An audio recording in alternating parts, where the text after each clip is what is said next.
पनवाकिल जे अल शहबाज स्कूल में अॼु सकाफ़ती रंग निखरी पिया आहिनि।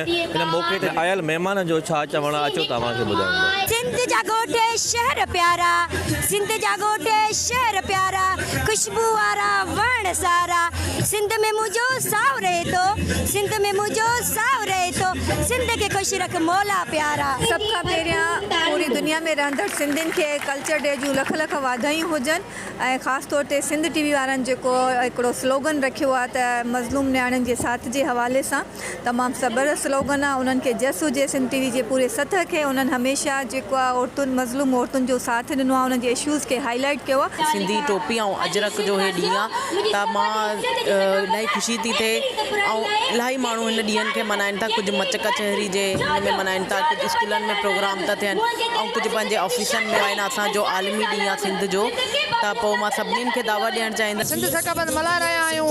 ईअं ई असांजा माण्हू अमुन न आहे, असां पंहिंजे सिंध सकाफ़त में इहो मल्हाए करे माण्हुनि खे पैगाम ॾींदासीं त सिंध में अमुन थिए। जे क़ौमी सकाफ़ती ईद खे भरपूर नमूने सां मल्हायो आहे। हीअ मैसेज सॼी दुनिया खे हिन स्कूल खां, हिन क़ौम खां, हिन ॿारनि खां वञे थो त असां ज़िंदा क़ौम आहियूं। इहो ॾींहुं ॾाढी ख़ुशी ऐं मज़ेदार मज़े करे मल्हायूं। असां एॾी ख़ुशी था महसूसु कयूं। असां कॾहिं बि अहिड़ो प्रोग्राम न आहे ॾिठो जो असां कल्चर डे एॾो भली तरह मल्हायो। धरतीअ तां हर शइ गौर कबी, जैसी जिंदड़ी राणी आहे, जो ईंदा पिया जो वेंदा पिया, पर मुंहिंजी सिंधड़ी राणी आहे। असां धूमधाम सां मल्हाईंदा आहियूं। हर दफ़े तमामु ख़ूबसूरत ॾींहुं असांजो हूंदो आहे। असां ईद घर मल्हाईंदा आहियूं। इमरान बिन आसिम सां गॾु जमील अंजार, सिंध टीवी न्यूज़ पनवाकिल।